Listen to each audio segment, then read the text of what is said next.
89.6 FM Sargakshetra.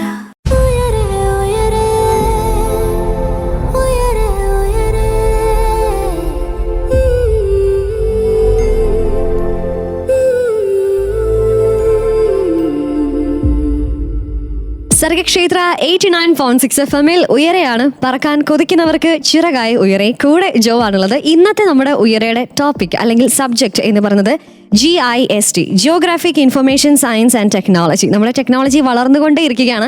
അതിനനുസരിച്ച് ഒരുപാട് സാധ്യതകൾ നമ്മുടെ മുന്നിലുണ്ട്. എനിക്ക് തോന്നുന്നു ഒരുപാട് പേര് GIST അന്വേഷിച്ച് പോകാറുണ്ട്, ഒരുപാട് പേര് GIST അന്വേഷിച്ച് വരുന്നുണ്ട്. എന്താണ് സംഭവം എന്നുള്ളത് നമുക്ക് ഡീറ്റെയിൽ ആയിട്ട് ഇന്ന് കേട്ടറിയാം. ഇക്കാര്യത്തെക്കുറിച്ച് കൂടുതൽ ഡീറ്റെയിൽ ആയി പറയാനായി നമ്മുടെ കൂടെ ഒരു സ്പെഷ്യൽ ഗസ്റ്റ് ജോയിൻ ചെയ്തിട്ടുണ്ട്. We have Dr. Ebin Varghese, Coordinator, Dr. R. Satish, Center for Remote Sensing and GIS, School of Environmental Science from MG University. Sir, welcome to the show. Thank you. Okay, അപ്പം GIST, geographic information science and technology, ഈ സംഭവം എന്താണ് എന്നുള്ളത് ഞാൻ ഇതിനെക്കുറിച്ച് ഒന്ന് അന്വേഷിച്ചപ്പോൾ എനിക്ക് മനസ്സിലായി. എന്താണ് കൂടുതലൊന്ന് സാറ് തന്നെ പറയുകയാണെങ്കിൽ എന്താണ് നമ്മുടെ GIST? ഒരു ജിയോ ഇൻഫോർമാറ്റിക്സ് എന്ന് പറയുന്ന ഒരു broad branch of science and technology എന്ന് നമുക്ക് വിളിക്കാവുന്ന ഒരു ബ്രാഞ്ചാണിത്. ഇതിനകത്ത് സയൻസും ടെക്നോളജിയും ഒരേപോലെ ഇൻവോൾവ് ആണ്. ജിയോ എന്ന വാക്ക് ഒരു പക്ഷേ എല്ലാവർക്കും തന്നെ പരിചിതമായിരിക്കുമല്ലോ. സ്കൂൾ ലെവലിൽ തന്നെ നമ്മൾ ജിയോളജിയും ജിയോഗ്രഫിയും ഒക്കെ പഠിക്കുന്ന ആളുകളാണ്. ജിയോ എന്ന് പറഞ്ഞു കഴിഞ്ഞാൽ ഭൂമിയുമായി ബന്ധപ്പെട്ട എന്ന കാര്യമാണ് വരുന്നത്. ഇൻഫർമേഷൻ എന്ന് പറയുമ്പോൾ ഭൂമിയുമായി ബന്ധപ്പെട്ട ഡേറ്റകളെ വിശകലനം ചെയ്തുകൊണ്ട് ഇൻഫർമേഷൻ ഡെവലപ്പ് ചെയ്യുക എന്ന ഒരു കാര്യത്തിലേക്കാണ് എപ്പോഴും ജിയോ ഇൻഫർമേഷൻ വരുന്നത്. ഇതിനകത്ത് പ്രധാനമായിട്ടും 3 ബ്രാഞ്ചുകളാണ്. പ്രധാനമായിട്ടും 3 അല്ല, അതിൽ കൂടുതലാണ്. പ്രധാനമായിട്ടും 3 ബ്രാഞ്ചുകളാണ് ഇതിനകത്ത് വരിക. ഒന്ന് GIS എന്ന് പറയും, ജിയോഗ്രഫിക്കൽ ഇൻഫർമേഷൻ സിസ്റ്റം. അതൊരു ഡാറ്റ പ്രോസസ്സിംഗ് സയൻസ് എന്ന പേരിലാണ് അറിയപ്പെടുന്നത്. അതിനോടൊപ്പം തന്നെ 2 ടെക്നോളജീസും, വളരെ സൊഫിസ്റ്റിക്കേറ്റഡ് ഉള്ള 2 ടെക്നോളജീസും ഇതിനകത്ത് ഇൻവോൾവ് ആണ്. റിമോട്ട് സെൻസിംഗ് എന്നും GPS അല്ലെങ്കിൽ ഗ്ലോബൽ നാവിഗേഷണൽ സാറ്റലൈറ്റ് സിസ്റ്റം എന്ന് പറയുന്നതിന്റെ സാധാരണക്കാരൻ അറിയാവുന്ന ഒരു വാക്കാണ് GPS, ഗ്ലോബൽ പൊസിഷനിങ് സിസ്റ്റം എന്ന് പറയും. ഈ 2 ടെക്നോളജീസും കൂടി ഇൻവോൾവ് ചെയ്യും. അവയുടെ പണി എന്ന് പറയുന്നത് GISലേക്ക് ഡേറ്റയെ കൊടുക്കുക എന്നുള്ളതാണ്. ഈ 2 ടെക്നോളജികളുടെ ഒരു സാധ്യത എന്ന് പറയുന്നത്. ഇവ 3 കൂടി ചേർന്നിട്ടാണ് ജിയോ ഇൻഫർമാറ്റിക്സ് എന്ന് പറയുന്ന ഈ ഒരു ബ്രോഡ് ബ്രാഞ്ച് ഡെവലപ്പായിട്ട് വരുന്നുകൊണ്ടിരിക്കുന്നത്. ഇപ്പോൾ അത് വലിയ എമർജിംഗ് ആയിട്ടുള്ള ഒരു സയൻസ് ആൻഡ് ടെക്നോളജിയാണ് ഇന്ത്യയിലും. അതോടൊപ്പം തന്നെ അക്കാഡമിക് സെക്ടറിലും ബിസിനസ് സെക്ടറിലും ഇൻഡസ്ട്രി സെക്ടറിലും എല്ലാം തന്നെ ഒരു ബൂമിംഗ് മേഖലയാണത്. ആൻഡ് നമ്മുടെ MG യൂണിവേഴ്സിറ്റിയും അതുപോലെ തന്നെ GISും തമ്മിലൊരു സ്പെഷ്യാലിറ്റി ഉണ്ട് അല്ലേ? അല്ലെങ്കിൽ MG യൂണിവേഴ്സിറ്റിക്ക് ഈ GISുമായിട്ട് പറയുമ്പോൾ ഒരു സ്പെഷ്യാലിറ്റി ഉണ്ട്. അതെന്താണെന്ന് സാർ തന്നെ ഇത് പറയുവാണെങ്കിൽ അതിന്റെ ഒരു ഗംഭീര്യം കുറച്ചും കൂടെ ഗംഭീരമായിരിക്കും. ആ ഒരു പ്രത്യേകത എന്ന് പറഞ്ഞു കഴിഞ്ഞാൽ മഹാത്മാഗാന്ധി യൂണിവേഴ്സിറ്റിയുടെ ഒരു ഗവേഷണ പഠന വകുപ്പാണ് സ്കൂൾ ഓഫ് എൻവയോൺമെന്റൽ സയൻസസ്. മഹാത്മാഗാന്ധി യൂണിവേഴ്സിറ്റി ക്യാമ്പസിൽ അതിരമ്പുഴയിൽ തന്നെയാണുള്ളത്. ഈ ക്യാമ്പസിൽ ഈ ഡിപ്പാർട്ട്മെന്റിലാണ് കേരളത്തിലെ തന്നെ ISROയുടെ ആദ്യത്തെ അതിന്റെ കീഴിൽ വരുന്ന നാഷണൽ റിമോട്ട് സെൻസിംഗ് സെന്ററിന്റെ NNRMS എന്ന് പറയുന്ന ഒരു പ്രോഗ്രാമിൽ 2003 ISROയുടെ ഫണ്ടിങ്ങോടുകൂടി centralised remote sensing and GIS എന്ന് പറയുന്ന ഒരു സെന്റർ മഹാത്മാഗാന്ധി യൂണിവേഴ്സിറ്റിയിൽ എസ്റ്റാബ്ലിഷ് ചെയ്തു. ഇത് കേരളത്തിലെ തന്നെ ആദ്യത്തെ ഇത്തരത്തിലുള്ള യൂണിവേഴ്സിറ്റി ക്യാമ്പസുകളിൽ തുടങ്ങുന്ന ഒരു സെന്റർ ആയിരുന്നു. ഇന്നിപ്പോൾ അത് കേരള യൂണിവേഴ്സിറ്റിയുടെ ക്യാമ്പസിൽ ജിയോളജി ഡിപ്പാർട്ട്മെന്റിന്റെ കീഴിലുമൊക്കെ ഒരു സെന്റർ കൂടി ഉണ്ട്. ഇത് കേരളത്തിലെ ആദ്യത്തെ സെന്റർ ആയിരുന്നു. അന്നത്തെ അതിൻ്റെ ഒരു കോർഡിനേറ്റർ ആയിട്ട് വർക്ക് ചെയ്തിരുന്നത് യൂണിവേഴ്സിറ്റിയിലെ തന്നെ അസോസിയേറ്റ് പ്രൊഫസർ ആയിരുന്ന ഡോക്ടർ R. സതീഷ് ആയിരുന്നു. സാറിന്റെ മരണത്തെ തുടർന്നാണ് യൂണിവേഴ്സിറ്റി ആ സെന്ററിന്റെ പേര് ഇപ്പോൾ doctor R. Satheesh centre for remote sensing and GIS എന്ന് പുനർനാമകരണം ചെയ്ത് 2005 മുതൽ പ്രവർത്തിച്ചു വരികയാണ്. നമുക്ക് ഇപ്പോൾ ഏകദേശം 11ഓളം കോഴ്സുകൾ ആ സെന്ററിൽ നമുക്ക് നടക്കുന്നുണ്ട്. അതിൽ ഏറ്റവും പ്രധാനപ്പെട്ട ഒരു കോഴ്സ് എന്ന് പറയുന്നത് short time programme in geo information science and technology എന്ന് പറയുന്ന ഒരു 6 മാസത്തെ ഷോർട്ട് ടൈം പ്രൊഫഷണൽ കോഴ്സാണ്.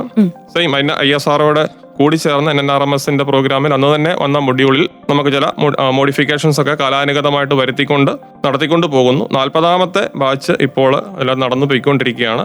ഏകദേശം 1000ഓളം കുട്ടികൾ ഈ ഒരു കോഴ്സിൽ ഇവിടെ പഠിച്ചു. എല്ലാവരും തന്നെ ഇന്ന് സയൻസ് ആൻഡ് ടെക്നോളജി മേഖലകളിലുള്ള റിസർച്ച് ഗവേഷണ സ്ഥാപനങ്ങളിലും അതുപോലെ തന്നെ പ്രൈവറ്റ് ഇൻഡസ്ട്രീസിൽ IT അല്ലെങ്കിൽ GISുമായി ബന്ധപ്പെട്ട സ്ഥാപനങ്ങളിലൊക്കെ വലിയ നിലകളിൽ ജോലി ചെയ്യുന്ന ആളുകൾ ഇന്ന് ആ കോഴ്സിന്റെ ഭാഗമായിട്ട് പഠിച്ചവരുണ്ട്. അതോടൊപ്പം തന്നെ മറ്റ് പല കോഴ്സുകളുമുണ്ട്. ഈ പ്രോഗ്രാമിന്റെ ഭാഗമായിട്ട് ഇടയ്ക്ക് തന്നെ ഞാൻ അതിനെപ്പറ്റിയൊക്കെ വീണ്ടും പറഞ്ഞോളൂ. ഓക്കെ, അപ്പൊ എനിക്ക് തോന്നുന്നു നമ്മൾ ഈ ഒരു കോഴ്സ് ആളുകളിലേക്ക് എത്തിക്കുകയാണ്. പലരും അന്വേഷിച്ചിട്ടും കണ്ടെത്താതെ പോകുന്ന അല്ലെങ്കിൽ കണ്ണെത്താതെ പോകുന്ന ഒരു മേഖലയാണ്. പക്ഷെ അനവധി ആളുകൾ ഇതിലേക്ക് എത്തുന്നുണ്ട്. അപ്പം കൂടുതൽ ആളുകളിലേക്ക് നമ്മുടെ GIS, geo information science and technology എത്തണം. എന്താണ് സംഭവം എന്നുള്ളത് നമ്മൾ കേട്ടറിഞ്ഞുകൊണ്ടേ ഇരിക്കുകയാണ്. ഇനിയും ധാരാളം കാര്യങ്ങൾ അറിയാനായിട്ടുണ്ട്. കേൾക്കാം സർഗക്ഷേത്ര 89.6 FM ഉയരയിലൂടെ. കൂടെ ജോ ആണുള്ളത്. 89.6 FM സർഗക്ഷേത്ര.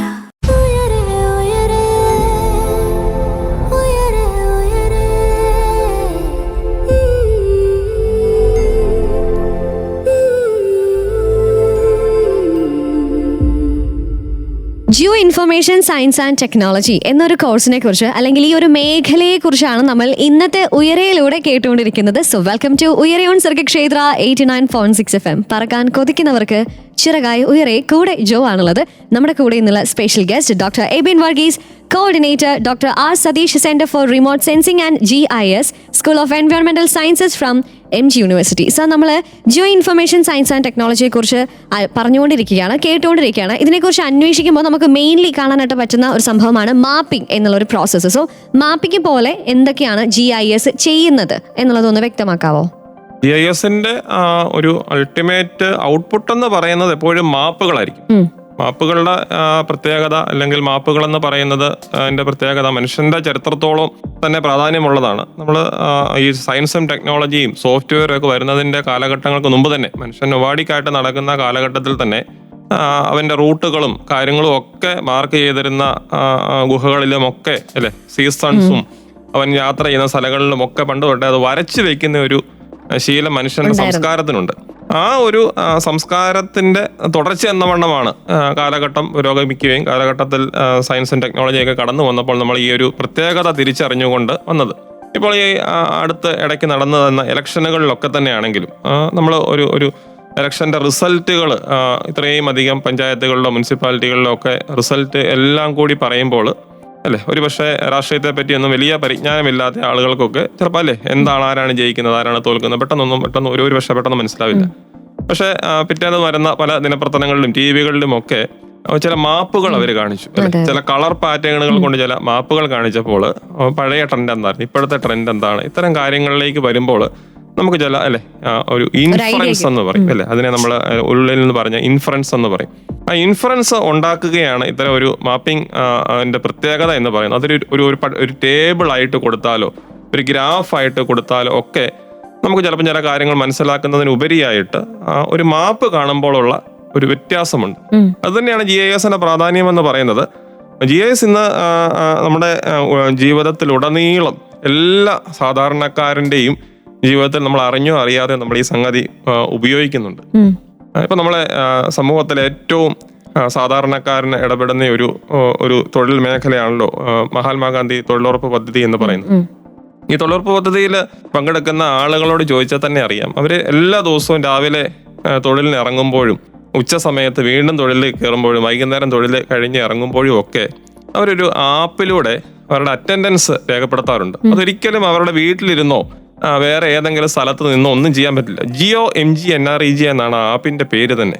നമുക്ക് എല്ലാവർക്കും പ്ലേ സ്റ്റോറിൽ പോയി നോക്കിയാലൊക്കെ നമുക്കത് കാണാം. അതായത് അത്രയും സാധാരണക്കാരന്റെ ഇന്ത്യയിലുടനീളം നടക്കുന്ന ഒരു പദ്ധതിയിൽ പോലും ജിയോ MGNREG എന്ന് പറയുന്നത് അതിനകത്തുകൊണ്ട് ജിയോ ഒരു പ്രോസസ്സിലൂടെയാണ് ഇന്ത്യയിൽ മുഴുവൻ ഈ ഒരു വലിയ ഏറ്റവും കൂടുതൽ ആൾക്കാർ പണിയെടുക്കുന്ന ഒരു പദ്ധതി പോലും നടന്നു വരുന്നത്. ഇതുപോലെ നമ്മൾ റേഷൻ കടയിൽ പോയി നമ്മൾ റേഷൻ മേടിക്കുമ്പോൾ സാധാരണക്കാരൻ ഒരിക്കലും അറിയുന്നില്ല അതിനകത്തും ഈ സയൻസ് ആൻഡ് ടെക്നോളജിയുടെ ഒരു ആപ്ലിക്കേഷനിലൂടെയാണ് ഒരു പക്ഷേ പഞ്ചാബിൽ ഉൽപ്പാദിപ്പിക്കുന്ന ഒരു ഗോതമ്പ് നമ്മുടെ അടുത്തുള്ള ഒരു പബ്ലിക് ഡിസ്ട്രിബ്യൂഷൻ സിസ്റ്റത്തിന്റെ കടയിൽ എങ്ങനെ വരുന്നു എന്നൊരു പക്ഷേ നമ്മൾ ചിന്തിക്കുന്നത്. സാധാരണക്കാരനെ ചിന്തിക്കേണ്ട ആവശ്യമില്ല. നമുക്ക് നീടുന്ന സാധാരണക്കാരൻ്റെ ആവശ്യം എന്ന് പറയുന്നത് എപ്പോഴും എന്താണ്, നമുക്ക് നമ്മുടെ നീഡ് കിട്ടുക എന്നുള്ളതാണ്. പക്ഷെ അതിനകത്തും വലിയ രീതിയിൽ ministry of food and agriculture മാസങ്ങൾക്ക് മുമ്പേ നടത്തുന്ന ചില പ്ലാനിങ്ങിലൂടെയും എവിടെയൊക്കെയാണ് കൃഷി നടക്കുന്നത് അവിടുന്ന് എങ്ങനെ കേരളത്തിലേക്ക് ഗോതമ്പ് എത്തിക്കണം അല്ലെങ്കിൽ ഒരു ആട്ട എത്തിക്കണം എന്നുള്ള കാര്യത്തിൽ വലിയ രീതിയിൽ സ്പെഷ്യൽ പ്ലാനിങ് ഇന്ന് നടക്കുന്നുണ്ട്. അപ്പോൾ നമ്മുടെ നിത്യജീവിതം അല്ലെങ്കിൽ നമ്മളൊരു പണ്ടൊരു വിവാഹത്തിന് പങ്കെടുക്കാൻ വേണ്ടി നമ്മൾ ഒരു 5 വർഷം മുമ്പ് നമ്മുടെ ഒരു ഫ്രണ്ടോ നമ്മുടെ ഒരു ബന്ധുവോ നമ്മളെ ഇൻവൈറ്റ് ചെയ്ത് കഴിഞ്ഞാൽ ആ മണ്ഡപത്തിലേക്ക് എത്താനുള്ള വഴി നമ്മൾ ചോദിക്കും. ദിവസങ്ങൾക്ക് മുമ്പേ അല്ലേ പ്ലാനിങ് ആരംഭിച്ച് ഒക്കെയാണ് നമുക്ക് അവിടെ എത്തിച്ചേരാൻ പറ്റുള്ളൂ. ഇന്ന് അതിനെപ്പറ്റി ആരും ബോധേടല്ല അല്ലേ. വിവാഹക്കുറികളിൽ വരെ ഒരു QR കോഡ് കൊടുത്ത് QR കോഡ് ഒരു വാട്സാപ്പിൽ അയച്ചു തന്നാൽ പോലും അത് സ്കാൻ ചെയ്ത് നമുക്ക് എന്ത് ചെയ്യാം, നമുക്കൊരു യാത്ര ചെയ്യാം. അതൊരു ബൈക്കിലോ കാറിലോ അല്ലെങ്കിൽ ബസ്സിലോ ഒക്കെ പോയാൽ പോലും നമുക്കൊരു തെറ്റ് കൂടാതെ ആ സ്ഥലത്തേക്ക് നമുക്ക് എത്താം. നമ്മളിത് എത്തിക്കുന്നത് ഈ സയൻസ് ആൻഡ് ടെക്നോളജിയാണ്. അപ്പം നമ്മുടെ മാപ്പുകൾ ഉണ്ടാക്കുന്നതിൻ്റെ ഒരു ഫൈനൽ ഔട്ട്പുട്ട് എന്നേ ഉള്ളൂ. പക്ഷെ നമ്മുടെ ഇന്ന് നിത്യജീവിതവുമായി ബന്ധപ്പെട്ട് അറിഞ്ഞോ അറിയാതെയോ എല്ലാവരും തന്നെ സമൂഹത്തിൽ ജീവിക്കുന്ന എല്ലാവരും ഈ ഒരു സയൻസ് ആൻഡ് ടെക്നോളജിയുടെ ഗുണഭോക്താക്കളാണ്. പക്ഷെ അത് എല്ലാവരും ഉപയോഗിക്കുന്നില്ലായിരിക്കാം. പക്ഷെ അൺനോയിങ്ങില് നമ്മൾ ഇതിന്റെ എല്ലാം ഭാഗമാവുന്നുണ്ട്. ഓക്കെ, അങ്ങനെ ജിയോ ഇൻഫർമേഷൻ സയൻസ് ആൻഡ് ടെക്നോളജിയുടെ ഒരു ഭാഗമാണ് നമ്മൾ ഓരോരുത്തരും. അപ്പം എന്തായാലും എനിക്കൊന്ന് ഇതിൽ ഒരുപാട് ജോലി സാധ്യതകളുണ്ട്. ഇത് പഠിക്കേണ്ട ആവശ്യകത മുന്നോട്ട് ഇൻ ഫ്യൂച്ചറിൽ കൂടിക്കൊണ്ടേ ഇരിക്കുകയാണ്. അപ്പം കൂടുതൽ വിവരങ്ങൾ കേട്ടറിയാം ഉയരയിലൂടെ. So keep on listening to Sargakshetra 89.6 FM. കാതോരം കരുതലായി കാലത്തിനൊപ്പം. 89.6 FM Sargakshetra.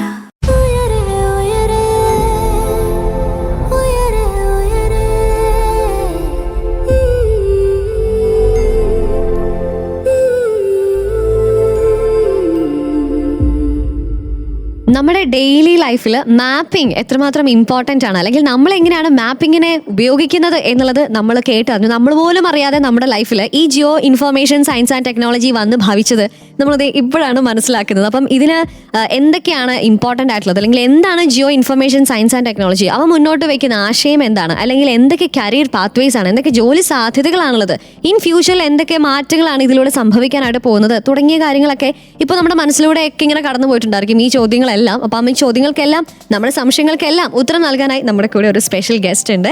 Doctor Ebin Varghese, coordinator doctor R Satheesh, centre for remote sensing and GIS, school of എൻവയോൺമെന്റൽ sciences from MG university. Sir, നമ്മൾ ജിയോ ഇൻഫർമേഷൻ സയൻസ് ആൻഡ് ടെക്നോളജിയെ കുറിച്ച് നമ്മൾ കേട്ടുകൊണ്ടിരിക്കുകയായിരുന്നു. എങ്ങനെയാണ് നമ്മുടെ ഡെയിലി ലൈഫിൽ ഒരു സാധാരണക്കാരൻ്റെ ജീവിതത്തിൽ പോലും ഈ ഒരു geo information science and technology എങ്ങനെ അഫക്ട് ചെയ്യുന്നു, അതിൻ്റെ ഒരു ഇമ്പാക്ട് എത്രമാത്രം ഉണ്ട് എന്നുള്ളത് നമ്മൾ കേട്ടറിയുമ്പോൾ ഇത് നൽകുന്ന ജോലി സാധ്യതകൾ എന്നാൽ പിന്നെ കൊള്ളാം, എന്നാൽ പിന്നെ ഇതിലേക്കൊന്ന് കൈവച്ചാലോ എന്നിങ്ങനെ വിചാരിക്കുമ്പോൾ ആദ്യം മനസ്സിലേക്ക് എത്തുന്നത് എന്തൊക്കെ ജോലികളായിരിക്കും ഇതിനകത്ത് ചെയ്യാനായിട്ടുള്ളത് എന്നുള്ളതായിരിക്കും, എന്തൊക്കെ കരിയർ പാത്വേസ് ആയിരിക്കും ഈ geo information science and technology നൽകുന്നത് എന്നുള്ളതായിരിക്കും. സോ അതൊന്ന് സാറിന് വിശദീകരിക്കാമോ? തീർച്ചയായിട്ടും. ഇന്നത്തെ ഒരു യുവാക്കളുടെ വലിയൊരു പ്രശ്നമാണല്ലോ തൊഴിലില്ലായ്മ എന്ന് പറയുന്നത്, അല്ലെങ്കിൽ പഠിച്ചു കഴിഞ്ഞാൽ ജോലി കിട്ടുന്നില്ല എന്നൊക്കെ നമ്മൾ നാട്ടിൽ പൊതുവെ പറയാറുണ്ട്. നമ്മുടെ സെന്റർ എന്നല്ല, എവിടെ ഇത് പഠിച്ചു കഴിഞ്ഞാൽ നമ്മുടെ എനിക്ക് പറയാൻ സാധിക്കും, മഹാത്മാഗാന്ധി യൂണിവേഴ്സിറ്റിയുടെ ഒരു കരിയർ ട്രാക്കാണ്. നമ്മുടെ ഇവിടെ പഠിച്ച ഒരു 90% കുട്ടികളും നിലവിൽ പ്ലേസ്ഡ് ആണ്. പ്രത്യേകിച്ച് നമ്മുടെ ഇപ്പോൾ ഇന്ത്യയിലെ ഒരു കണക്ക് നോക്കുവാണെങ്കിൽ കഴിഞ്ഞ വർഷം, ഞാനിപ്പോൾ ഈ ഷോയ്ക്ക് വരുന്നത് തൊട്ട് മുമ്പ് അതിൻ്റെ കണക്കൊന്ന് അപ്ഡേറ്റ് ചെയ്ത് നോക്കി. 2024 നാഷണൽ GDP പ്രകാരം $23.5 ബില്യൺ ബിസിനസ്സാണ് ഇന്ത്യയിൽ ഈ ഒരു GIS-മായിട്ട് ബന്ധപ്പെട്ട മേഖലയിൽ മാത്രം നടക്കുന്നത്.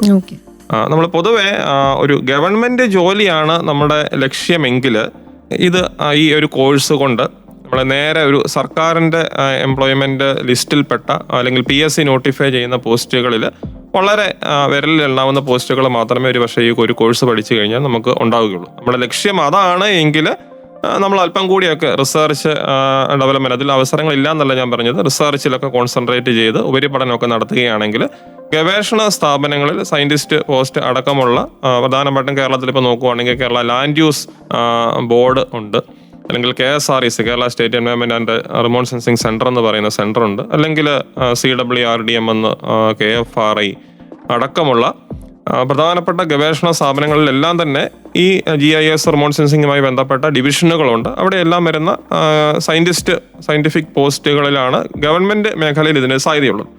എന്നാൽ അതിൻ്റെ ഒരു 100 മടങ്ങ് സാധ്യതയുള്ളത് പ്രൈവറ്റ് മേഖലയിലാണ്. ഈ ഒരു കോഴ്സ് പഠിച്ചാൽ ജോലിക്ക് സാധ്യതയുള്ളത്. അതുതന്നെ ഇന്ത്യയിലെ ലീഡിംഗ് ആയിട്ടുള്ള വിപ്രോ അടക്കമുള്ള ഇൻഫോസിസ് അടക്കമുള്ള IT കമ്പനികൾക്ക് GIS ഡിവിഷൻ ഉണ്ട് എന്നുള്ളതാണ് നമ്മൾ മനസ്സിലാക്കേണ്ടത്. അപ്പൊ അവർക്ക് അത്തരം പ്രീമിയം IT കമ്പനികളിൽ ഉൾപ്പെടെ ഇപ്പൊ കേരളത്തിലൊക്കെ ആണെങ്കിൽ ഏറ്റവും ULTS എന്ന് പറയുന്ന ഒരാളെങ്കിലും ലേബർ കോൺട്രാക്ട് സൊസൈറ്റിയുടെ കീഴിൽ വരുന്ന ULTS സൈബർ പാർക്ക് കോഴിക്കോടുണ്ട്. അവിടെ ആണ് കേരളത്തിലെ തന്നെ ഏറ്റവും വലിയ ഒരു GIS കമ്പനി എന്ന് പറയാവുന്ന അവിടെയാണ്. നമ്മുടെ ഇവിടുന്ന് പോകുന്ന ധാരാളം കുട്ടികൾക്ക് അവർ പ്ലേസ്മെന്റ് കൊടുക്കാറുണ്ട്. പ്രധാനമായിട്ടും അവരിപ്പോൾ കേരളത്തിൽ ചെയ്യുന്ന ഒരു ആക്ടിവിറ്റി ഞാൻ മുമ്പേ പറഞ്ഞ പോലെ സാധാരണക്കാരിലേക്ക് വരുന്നതാണ്.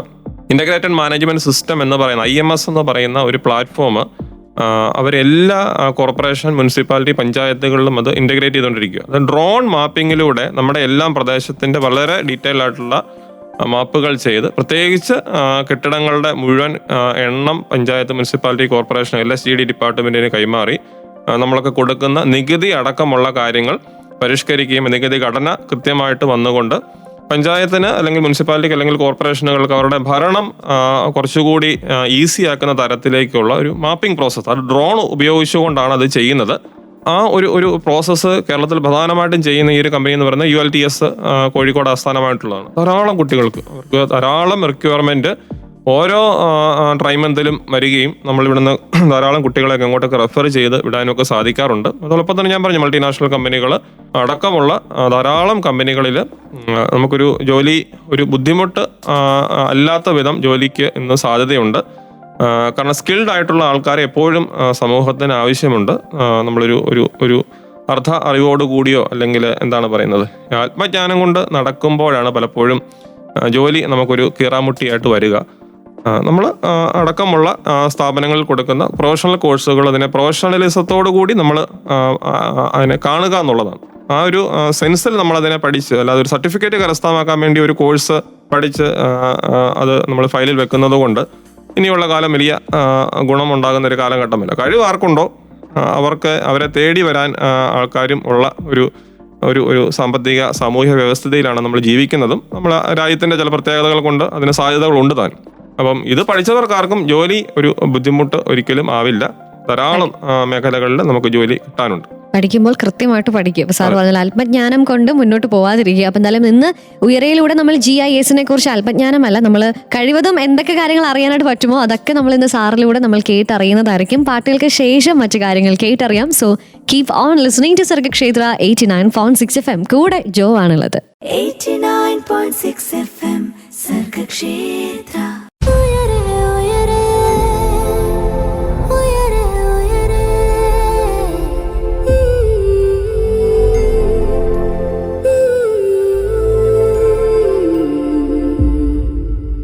സർഗക്ഷേത്ര 89.6 FM ഉയരെയാണ്. പറക്കാൻ കൊതിക്കുന്നവർക്ക് ചിറകായി ഉയരെ. ഇന്ന് നമ്മുടെ ചിറക് എന്ന് പറഞ്ഞത് geo information science and technology എന്ന കോഴ്സാണ്. അല്ലെങ്കിൽ ഈ ഒരു മേഖലയെക്കുറിച്ച് കൂടുതൽ കാര്യങ്ങൾ നമ്മൾ കേട്ടറിഞ്ഞുകൊണ്ടേയിരിക്കുമ്പോൾ നമ്മുടെ കൂടെ ഒരു സ്പെഷ്യൽ ഗസ്റ്റ് ഉണ്ട്. Doctor Ebin Varghese, coordinator doctor R. Satheesh, centre for remote sensing and GIS, school of എൻവയോൺമെന്റൽ sciences from MG university. So നമ്മൾ GISനെ കുറിച്ച് സംസാരിച്ചുകൊണ്ടിരിക്കുകയായിരുന്നു. ഇതിന്റെ കരിയർ പാത്വേസ് എന്തൊക്കെയാണെന്നുള്ളത് നമ്മൾ കേട്ടുകൊണ്ടിരിക്കുമ്പോൾ ഇപ്പോൾ നമ്മൾ കേട്ടുകൊണ്ടിരിക്കുന്ന കുട്ടികൾക്കാണെങ്കിലും മാതാപിതാക്കൾക്കാണെങ്കിലും ഒരു സംശയമുണ്ട്, ആർക്കൊക്കെ ഇത് അപ്ലൈ ചെയ്യാനായിട്ട് പറ്റും? +2 കഴിഞ്ഞിട്ട് എങ്ങനെയാണ് ഇതിന്റെ ഒരു സ്ട്രക്ചർ, എങ്ങനെയാണ് നമ്മൾ മെനഞ്ഞെടുക്കേണ്ടത്, അല്ലെങ്കിൽ ഡിഗ്രി കഴിഞ്ഞിട്ട് ഇത് എടുക്കാൻ പറ്റുമോ, എങ്ങനെയാണ് അതൊന്നും പറയാമോ? ആർക്കൊക്കെയാണ് ഈ ഒരു കോഴ്സിൽ നമുക്ക് അപ്ലൈ ചെയ്യാനായിട്ട് പറ്റുന്നത്? നമ്മുടെ നിലവിൽ മഹാത്മാഗാന്ധി യൂണിവേഴ്സിറ്റിയിൽ നടക്കുന്ന ഈ കോഴ്സിന്റെ മിനിമം ക്വാളിഫിക്കേഷൻ എന്ന് പറയുന്നത് ഡിഗ്രി സയൻസിൽ കഴിയുക അല്ലെങ്കിൽ ടെക്നോളജി BTech സ്റ്റുഡൻസിനാണ് അതിന്റെ ഒരു എലിജിബിലിറ്റി വരിക.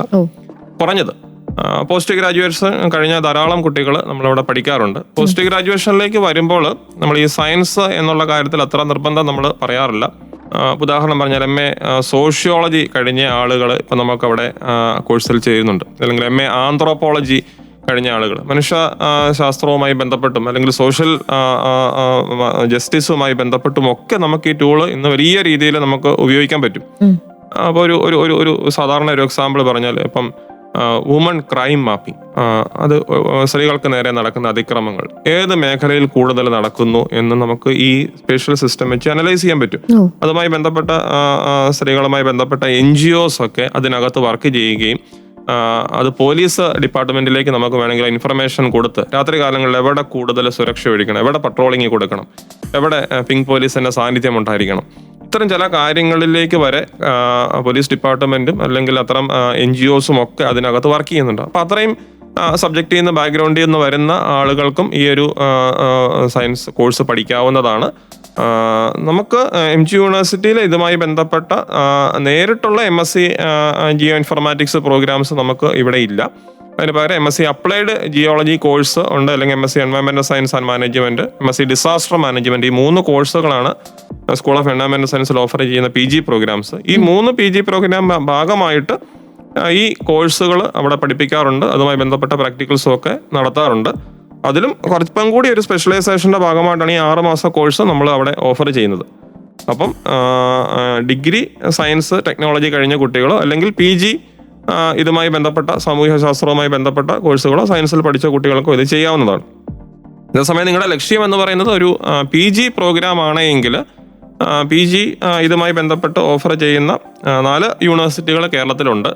ഒന്ന് എന്ന് പറയുന്നത് നമ്മുടെ ഡിജിറ്റൽ യൂണിവേഴ്സിറ്റി, തിരുവനന്തപുരത്തുള്ള ഡിജിറ്റൽ യൂണിവേഴ്സിറ്റിയിൽ ഇതുമായി ബന്ധപ്പെട്ട ഒരു MSc geo informatics and data analytics എന്ന് പറഞ്ഞൊരു പ്രോഗ്രാം നടന്നു പോകുന്നുണ്ട്.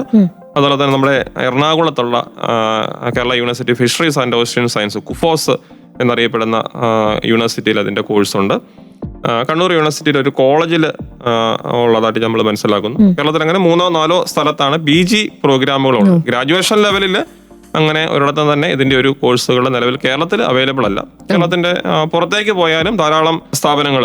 അത് എനിക്കൊരു ചോദ്യമായിട്ട് സാറിനോട് ചോദിക്കാനായിട്ടുണ്ട്. ഇപ്പം കേരളത്തിൽ നമുക്കിത് പഠിക്കാനായിട്ടുണ്ട്, കേരളത്തിന്റെ പുറത്തും മറ്റ് സംസ്ഥാനങ്ങളിലും ഈ ഒരു കോഴ്സ് അവൈലബിൾ ആണ്. അപ്പം ഇത് രണ്ടും നൽകുന്ന വ്യത്യാസം എനിക്കൊന്ന് കേരളത്തിൽ ഒട്ടുമിക്കതും ഒരു ഷോർട്ട് ടേം കോഴ്സുകളാണ്, അതുപോലെ തന്നെ ഇപ്പം PG മാത്രമല്ല. അപ്പം ഇത് നൽകുന്ന വ്യത്യാസം എത്രമാത്രമാണ് എന്നുള്ളത് നമുക്ക് കേട്ടറിയാം പാട്ടുകൾക്ക് ശേഷം. So keep on listening to Sargakshetra 89.6 FM. കാതോരം കരുതലായി കാലത്തിനൊപ്പം. 89.6 FM സർഗക്ഷേത്ര.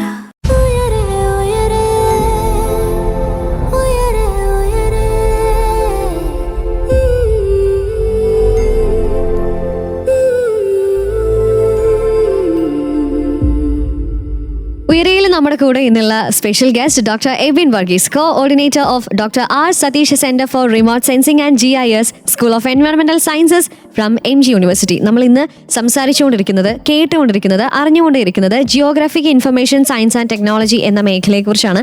എന്തൊക്കെ ജോലി സാധ്യതകളാണ് ഇത് മുന്നോട്ട് വെക്കുന്നത്, എന്താണ് ഇതിന്റെ ആവശ്യകത തുടങ്ങിയവയൊക്കെ നമ്മൾ കേട്ടുകൊണ്ടിരിക്കുമ്പോൾ നമ്മൾ അതിന്റെ കരിയർ പാത്ത് വേ നമ്മൾ കേട്ടു, ആർക്കൊക്കെ ഇത് അപ്ലൈ ചെയ്യാം എന്നുള്ളത് കേട്ടു. അതോടൊപ്പം തന്നെ സാറ് പറഞ്ഞ് അവസാനിപ്പിച്ചത് കേരളത്തിനുള്ളിൽ ഇതെല്ലാം അവൈലബിൾ ആയിട്ടുള്ള യൂണിവേഴ്സിറ്റീസ് ഏതൊക്കെയാണ് എന്നുള്ളത് പറഞ്ഞു. കേരളത്തിന് പുറത്തും ചില യൂണിവേഴ്സിറ്റീസിലുണ്ടെന്ന് പറഞ്ഞു. അപ്പം സാർ, എൻ്റെ ഒരു സംശയം ഇതാണ്, കേരളത്തിന് പുറത്ത് ചിലപ്പോൾ പഠിക്കുന്നവരുണ്ടായിരിക്കും, അല്ലെങ്കിൽ കേരളത്തിനുള്ളിൽ പഠിക്കാനായിട്ട് താല്പര്യമുള്ളവരുണ്ടായിരിക്കും. ഇത് തമ്മിലുള്ള വ്യത്യാസം എന്തായിരിക്കും? കാരണം നമുക്കിപ്പം കേരളത്തിൽ തന്നെ ഷോർട്ട് ടേം കോഴ്സുകളാണ് കൂടുതൽ അവൈലബിൾ ആയിട്ടുള്ളത്. ഇത് തമ്മിലുള്ള വ്യത്യാസത്തിന്റെ ആഴം എത്രമാത്രമായിരിക്കും? അല്ല, ഞാൻ മുമ്പേ പറഞ്ഞത് കേരളത്തിൽ short time PG diploma programmes Kerala യൂണിവേഴ്സിറ്റിയിൽ, മഹാത്മാഗാന്ധി യൂണിവേഴ്സിറ്റിയിൽ നടന്നു പോകുന്നുണ്ട്. ഇതുമായി ബന്ധപ്പെട്ട PG പ്രോഗ്രാമുകൾ ഡിജിറ്റൽ യൂണിവേഴ്സിറ്റിയിലുണ്ട്, കുഫോസിൽ, കേരള ഫിഷറീസ് യൂണിവേഴ്സിറ്റിയിലുണ്ട്, കണ്ണൂർ യൂണിവേഴ്സിറ്റിയിലൊരു കോളേജിലും ഒക്കെ ഇതിന്റെ MSc പ്രോഗ്രാമുകൾ അവൈലബിൾ ആണ്. കേരള യൂണിവേഴ്സിറ്റിയിലും MG യൂണിവേഴ്സിറ്റിയിലും ഇതിന്റെ PG ഡിപ്ലോമ പ്രോഗ്രാമുകളാണ് പ്രധാനമായിട്ടും അവൈലബിൾ ആയിരിക്കുന്നത്. കേരളത്തിന്റെ പുറത്തേക്ക് എന്ന് പറയുമ്പോൾ നമുക്ക് സൗത്ത് ഇന്ത്യയിൽ നോക്കുവാണെങ്കിൽ ഗാന്ധിഗ്രാം റൂറൽ യൂണിവേഴ്സിറ്റിയിൽ നമുക്കിതിന്റെ ഒരു PG പ്രോഗ്രാം അവൈലബിൾ ആണ്. വെല്ലൂർ ഇൻസ്റ്റിറ്റ്യൂട്ട് ഓഫ് ടെക്നോളജിയിൽ വളരെ നല്ലൊരു ഡിപ്പാർട്ട്മെന്റ് സൗത്ത് ഇന്ത്യയിൽ അവൈലബിൾ ആയിട്ടുണ്ട്. വേറെയും ധാരാളം യൂണിവേഴ്സിറ്റികളുണ്ട്. ഞാൻ ഏറ്റവും പൈനിയർ ആയിട്ടുള്ളത് മാത്രമാണ് നല്ല റേറ്റിംഗോട് കൂടിയ സ്ഥലങ്ങളാണ് പറയുന്നത്. എന്നാൽ എല്ലാവരും ഈ കോഴ്സ് പഠിക്കുന്നവരും നിലവിൽ ഇതിൽ സ്പെഷ്യലൈസ് ചെയ്യുന്നവരുടെയൊക്കെ ഒരു സ്വപ്ന സ്ഥാപനം എന്ന് നമുക്ക് വിളിക്കാവുന്നത് Indian institute of remote sensing Dehradun ആണ്. IIRS ഡെറാഡൂൺ എന്ന് പറയുന്നത് ISROയുടെ കീഴിൽ നേരിട്ട് നടക്കുന്ന ഒരു ഡീംഡ് ടു ബി യൂണിവേഴ്സിറ്റിയാണ്. UGCയുടെ ഡീംഡ് ടു ബി യൂണിവേഴ്സിറ്റി കാറ്റഗറിയിൽ വരുന്ന Indian institute of remote sensing ആണ്. ഇന്ത്യയിലെ തന്നെ ഇതിനകത്ത് ഏറ്റവും പൈനിയർ ആയിട്ടുള്ള ഇൻസ്റ്റിറ്റ്യൂഷൻ എന്ന് പറയുന്നത്. അവർക്ക് അവിടെ MSc പ്രോഗ്രാമുകളോടൊപ്പം MDEC പ്രോഗ്രാമുകളുമുണ്ട്. ഇതിനകത്ത് നമുക്ക് അഡ്മിഷൻ കിട്ടണമെങ്കിൽ ഗേറ്റ് അടക്കമുള്ള സ്കോറുകൾ നമ്മൾ എടുക്കേണ്ടി വരും. അതോടൊപ്പം തന്നെ MSc പ്രോഗ്രാമുകളാണെങ്കിലും അവരുടെ നടത്തുന്ന എൻട്രൻസുകൾ ഈ ഒരു സമയത്തൊക്കെയാണ് വിളിക്കുന്നത്. ഡിസംബർ ജനുവരി സമയത്തൊക്കെ അവരുടെ വെബ്സൈറ്റിലൊക്കെ പോയി നോക്കിക്കഴിഞ്ഞാൽ അവർ ഇപ്പോൾ അടുത്ത അധ്യയന വർഷത്തിലേക്കുള്ള കോൾ ഫോർ ഇപ്പൊ തന്നെയൊക്കെ ചെയ്തിട്ടുണ്ടാവും. അപ്പോൾ അത് അല്ലെങ്കിൽ നമ്മുടെ സാധാരണഗതിയിൽ ന്യൂസ് പേപ്പറുകളിലും എംപ്ലോയ്മെന്റ് ന്യൂസിലും ഒക്കെ വലിയ പ്രാധാന്യത്തോടു കൂടി അവരുടെ നോട്ടിഫിക്കേഷൻ വരാറുണ്ട്. ആ ഒരു സമയത്ത് കുട്ടികൾ അത് ശ്രദ്ധിക്കുകയാണെങ്കിൽ അവിടെ അപ്ലൈ ചെയ്ത് പഠിക്കാവുന്നതാണ്. നമ്മുടെ MG യൂണിവേഴ്സിറ്റിയുടെ എങ്ങനെയായിരിക്കും ഇതിന്റെ ഒരു അഡ്മിഷൻ പ്രോസസ്? ഏത് സമയത്തായിരിക്കും? MG യൂണിവേഴ്സിറ്റിയിൽ നമുക്ക് 6 month programme in geo information science and technology വർഷം 2 ബാച്ചുകളാണുള്ളത്. ഒന്ന് നമുക്ക് ഇപ്പം 2026 മാർച്ചിലാണ് അടുത്ത ബാച്ച് വരുന്നത്. ഇപ്പൊ ഒരു ബാച്ച് ഓൺഗോയിങ് ആണ്. മാർച്ചിൽ തുടങ്ങി കഴിഞ്ഞാൽ അതിന്റെ അടുത്ത ബാച്ച് സെപ്റ്റംബറിലാണ് വരുന്നത്. ഒരു ബാച്ചിലേക്ക് 60 കുട്ടികളാണ് ഇവിടുത്തെ ഒരു ഇൻടേക്ക് കപ്പാസിറ്റി എന്ന് പറയുന്നത്. അത് നമുക്ക് ഫസ്റ്റ് സെയർ ബേസിലാണ് നമ്മൾ അഡ്മിഷൻ കൊടുക്കാറ്. അത് ഇയർ അറൗണ്ട് എപ്പോൾ വേണമെങ്കിലും നമുക്ക് അത് അപ്ലൈ ചെയ്യാനുള്ള അവസരമുണ്ട്. അപ്ലൈ ചെയ്ത് കഴിഞ്ഞ് തൊട്ടടുത്ത ബാച്ചിലേക്ക് നമുക്ക് അതിന്റെ അഡ്മിഷൻ കിട്ടുന്ന തരത്തിലേക്ക് നമ്മൾ അവരെ ഷോർട്ട് ലിസ്റ്റ് ചെയ്ത് അഡ്മിഷൻ കൊടുത്ത് ക്യാരി ഓവർ ചെയ്ത് പോകുന്നതാണ് ഇവിടുത്തെ ഒരു പതിവ്. ഓക്കെ, അപ്പോൾ എന്തായാലും geo information science and technology എന്ന കോഴ്സിനെ കുറിച്ച് കൂടുതൽ കാര്യങ്ങൾ നമ്മൾ കേട്ടറിഞ്ഞുകൊണ്ടിരിക്കുകയാണ്. MG യൂണിവേഴ്സിറ്റി എപ്പോഴാണ് ഇതിനൊരു അഡ്മിഷൻ പ്രോസസ്സ് സ്റ്റാർട്ട് ചെയ്യുന്നത് തുടങ്ങിയതിലാണ് ഇപ്പം നമ്മൾ നിൽക്കുന്നത്. ഇനിയും ചില കാര്യങ്ങൾ നമുക്ക് കേൾക്കേണ്ടതായിട്ടുണ്ട്, അറിയേണ്ടതായിട്ടുണ്ട് പാട്ടുകൾക്ക് ശേഷം. 89.6 FM സർഗക്ഷേത്ര.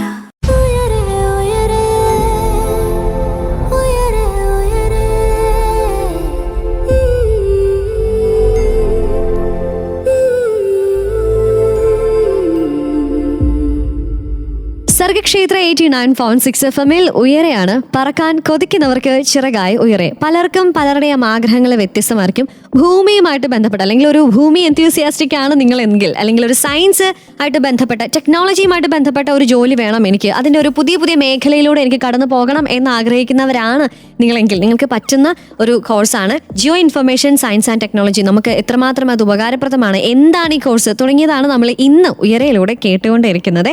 നമ്മുടെ കൂടെ ഒരു സ്പെഷ്യൽ ഗസ്റ്റ് ഉണ്ട്, doctor Ebin Varghese, coordinator of doctor R Satheesh centre for remote sensing and GIS from school of എൻവയോൺമെന്റൽ സയൻസസ് MG യൂണിവേഴ്സിറ്റി. സാർ, നമ്മൾ ജിയോ ഇൻഫർമേഷൻ സയൻസ് ആൻഡ് ടെക്നോളജിയെ കുറിച്ച് സംസാരിച്ചുകൊണ്ടിരിക്കുകയാണ്. ഇപ്പം സാറ് ഉടനീളം സംസാരിച്ചപ്പോൾ ഇതിനിടയിലൊക്കെ വന്ന കുറച്ച് ടേംസ് ഉണ്ട്. അതായത് റിമോട്ട് സെൻസിങ്, GIS, അതുപോലെ തന്നെ GPS, RS, ഇതൊക്കെ നമ്മൾ ഈ ഒരു ജിയോഗ്രഫിക് ഇൻഫർമേഷൻ സയൻസ് ആൻഡ് ടെക്നോളജിയെ കുറിച്ച് നമ്മളൊന്ന് അന്വേഷിക്കുമ്പോഴും കാണാനായിട്ട് സാധിക്കുന്ന കുറച്ച് ടേംസ് ആണ്. സോ ഇത് തമ്മിലും അല്ലെങ്കിൽ ഇത് ഓരോന്നും തമ്മിലുള്ള വ്യത്യാസം എന്തൊക്കെയാണെന്നൊന്ന് പറയാവോ? GIS എന്ന് പറയുന്നത് രണ്ട് തരത്തിൽ അതിന് നമ്മൾ ഫുൾ ഫോംസ് പറയാറുണ്ട്. ജിയോഗ്രഫിക്കൽ ഇൻഫർമേഷൻ സിസ്റ്റം എന്നോ അല്ലെങ്കിൽ ജിയോ സ്പേഷ്യൽ ഇൻഫർമേഷൻ സിസ്റ്റം എന്നോ നമുക്കതിനെ വിളിക്കാവുന്നതാണ്. ഇതിന്റെ ഇതൊരു ഡാറ്റ പ്രോസസ്സിംഗ് സയൻസ് ആണെന്ന് ഞാൻ തുടക്കത്തിൽ ഒന്ന് പറഞ്ഞു ഞാൻ വിചാരിക്കുന്നു. ഈ ഒരു സയൻസിന്റെ പ്രത്യേകത, ഇതൊരു GIS എന്ന് പറഞ്ഞൊരു സയൻസ് ആണ്. ഇതിന്റെ പ്രത്യേകത, അതിലേക്ക് കൊടുക്കുന്ന ഡാറ്റയ്ക്ക് എപ്പോഴും ഒരു റെഫറൻസ് ഉണ്ടാവണം. അതിനാണ് നമ്മൾ ജിയോ സ്പേഷ്യൽ എന്ന് പറയുന്നത്. സർഗക്ഷേത്ര FM മന്നാനത്ത് സ്ഥിതി ചെയ്യുന്നു എന്ന് പറഞ്ഞു കഴിഞ്ഞാൽ അതൊരു ജിയോഗ്രഫിക്കൽ സ്റ്റേറ്റ്മെന്റ് ആണ്.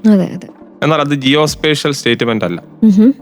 ഈ റേഡിയോ സ്റ്റേഷൻ നിലനിൽക്കുന്ന സ്ഥലം അല്ലെങ്കിൽ ഇതിന്റെ ഒരു സംപ്രേഷണം നടക്കുന്ന സമയത്ത് എത്ര ഏരിയയിൽ ഇതിന്റെ സിഗ്നൽസ് റിസീവ് ചെയ്യുന്നു എന്നതടക്കമുള്ള കാര്യങ്ങളെ നമുക്ക് അനലൈസ് ചെയ്യാൻ പറ്റും. അത് ചെയ്യണമെങ്കിൽ ഇതേ കാര്യം തന്നെ നമ്മൾ എങ്ങനെ പറയണം? നമ്മളെല്ലാവരും സ്കൂളിൽ പഠിക്കുന്ന രേഖാംശം, അക്ഷാംശം അല്ലെങ്കിൽ ലാറ്റിറ്റ്യൂഡ്, ലോഞ്ചിറ്റ്യൂഡ് എന്ന് പറയുന്ന രണ്ട് വാക്കുകൾ പൊതുവെ എല്ലാവർക്കും പരിചിതമായിരിക്കും. എന്തായാലും അത് 8ാം ക്ലാസ് 9ാം ക്ലാസ്സിലൊക്കെയുള്ള സോഷ്യൽ സയൻസിൽ എല്ലാവരും പഠിക്കുന്നതാണ്. ലാറ്റിറ്റ്യൂഡ് ലോഞ്ചിറ്റ്യൂഡ് കൂടി ഈ റേഡിയോ സ്റ്റേഷന്റെ ലൊക്കേഷൻ പറയുമ്പോഴാണ് അതൊരു ജിയോ സ്പേഷ്യൽ സ്റ്റേറ്റ്മെന്റ് ആവുന്നത്.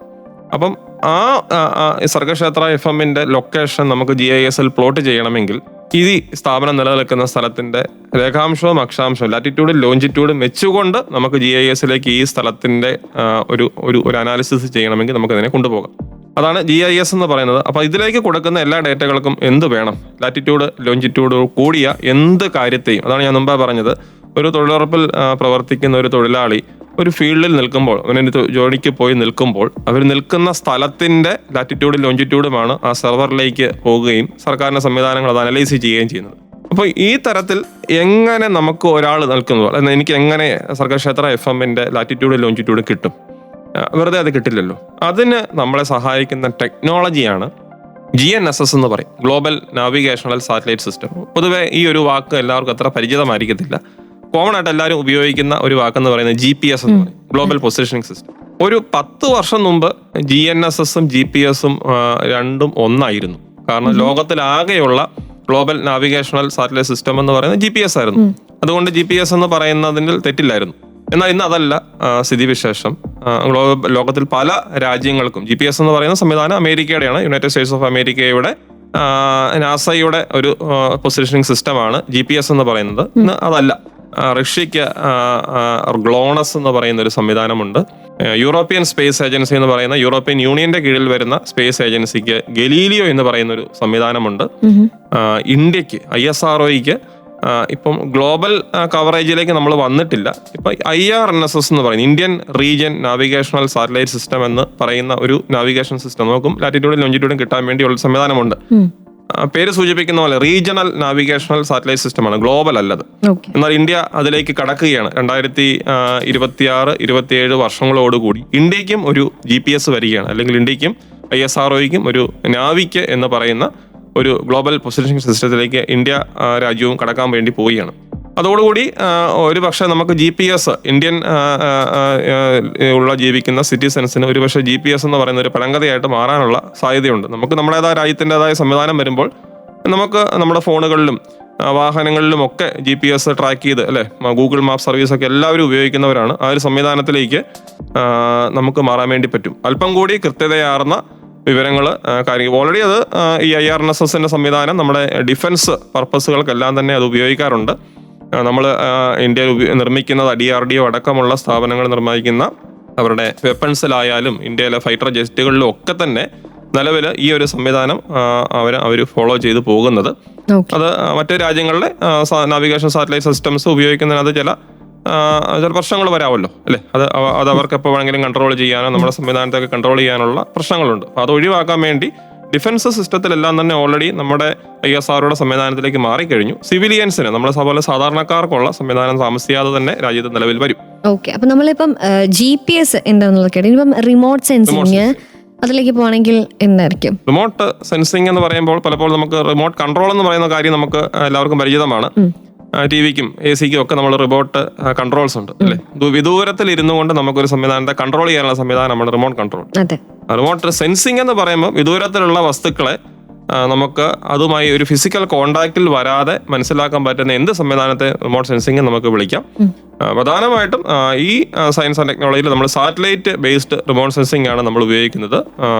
ആർട്ടിഫിഷ്യൽ സാറ്റലൈറ്റുകളിൽ നിന്ന് ഉള്ള സെൻസറുകൾ വെച്ചുകൊണ്ടുള്ള വിവരങ്ങൾ നമുക്ക് അപഗ്രഥിച്ചുകൊണ്ട് കാര്യങ്ങളിലേക്ക് കടക്കാൻ പറ്റുന്നതാണ്. അതാണ് റിമോട്ട് സെൻസിങ്ങിന്റെ പ്രധാനപ്പെട്ട ആപ്ലിക്കേഷൻ. അതോടൊപ്പം തന്നെ ഇപ്പോൾ ഏറ്റവും വലിയ ട്രെൻഡിങ് ആയിട്ടുള്ള ഒരു റിമോട്ട് സെൻസിങ് മെത്തേഡാണ് ഡ്രോൺ അല്ലെങ്കിൽ അൺമാൻഡ് ഏരിയൽ വെഹിക്കിൾ വെച്ചിട്ടുള്ള പദ്ധതികൾ. നമുക്ക് MG യൂണിവേഴ്സിറ്റിയിൽ അതുമായി ബന്ധപ്പെട്ട ധാരാളം കോഴ്സുകൾ ഡ്രോണുമായി ബന്ധപ്പെട്ട മേഖലയിൽ DGCR director general of civil aviation തരുന്ന അഫിലിയേഷനോട് കൂടി നടത്തുന്ന പൈലറ്റ് ട്രെയിനിങ് കോഴ്സ് അടക്കമുള്ള നമുക്കിവിടെ അവൈലബിൾ ആണ്. അതിൻ്റെ ഒരു പ്രാധാന്യം നമ്മൾ തിരിച്ചറിയേണ്ടതാണ്. ഇനിയുള്ള കാലത്ത് ഒരു ഡ്രോൺ വലിയ രീതിയിൽ മുമ്പോട്ട് വരാം. മെഡിക്കൽ രംഗത്തും ആമസോൺ അടക്കമുള്ള ഡെലിവറി സ്ഥാപനങ്ങളും എല്ലാം തന്നെ ഈ ഒരു സംവിധാനം ഇനി കൂടുതലായിട്ട് ഉപയോഗിക്കാൻ വേണ്ടി പോവാണ്. റിമോട്ട് സെൻസിങ് വലിയ ഒരു ബ്രാഞ്ച് ആണ്, ഇതിനോടൊപ്പം ഉള്ള ഒരു ടെക്നോളജിയാണ്. ഞാനിങ്ങനെ ആലോചിക്കുവായിരുന്നു, ഈ റിമോട്ട് സെൻസിങ് ഇൻ ഫ്യൂച്ചറിൽ അല്ലെ ഇപ്പൊ ആളുകളിലേക്ക് അത് എത്തുന്നതിന്റെ ഒരു അളവ് ഇച്ചിരി പരിമിതമാണെന്ന് തോന്നുന്നു. ആളുകളിലേക്ക്, കുട്ടികളിലേക്ക് അല്ലെങ്കിൽ സ്റ്റുഡൻസിലേക്ക് അത് എത്തുന്നില്ല. പക്ഷെ ഇൻ ഫ്യൂച്ചറിൽ എനിക്കൊന്ന് ഒരുപാട് പേര് ഈ ഒരു മേഖല തിരഞ്ഞെടുക്കാനായിട്ട് സാധ്യത കൂടുതലാണ്, അല്ലെങ്കിൽ സാധ്യതയുണ്ട്. കാരണം ഇപ്പോൾ സാറ് പറഞ്ഞതിൽ വെച്ച് നോക്കുവാണെങ്കിൽ ഇപ്പം നമ്മുടെ ഇന്ത്യക്ക് സ്വന്തമായിട്ടൊരു GPS സിസ്റ്റം വരാനായിട്ട് പോകുന്നു. ഇപ്പം ഡ്രോണിന്റെ റിമോട്ട് സെൻസിങ് സിസ്റ്റം വരാനായിട്ട് പോകുന്നു. സോ ഇൻ ഫ്യൂച്ചറിൽ എങ്ങനെയാണ് geo information science and technology ഒരു വ്യക്തിയെ അല്ലെങ്കിൽ ഇത് പഠിച്ച ഒരു വ്യക്തിയെ ബാധിക്കുന്നത്, അല്ലെങ്കിൽ എത്രമാത്രം അത് ഇമ്പാക്ട് ചെലുത്തുന്നു എന്നൊരു കാര്യം നമുക്ക് കേട്ടറിയാം പാട്ടുകൾക്ക് ശേഷം. So keep on listening to Sargakshetra 89.6 FM. കാതോരം കരുതലായി കാലത്തിനൊപ്പം. 89.6 FM സർഗക്ഷേത്ര.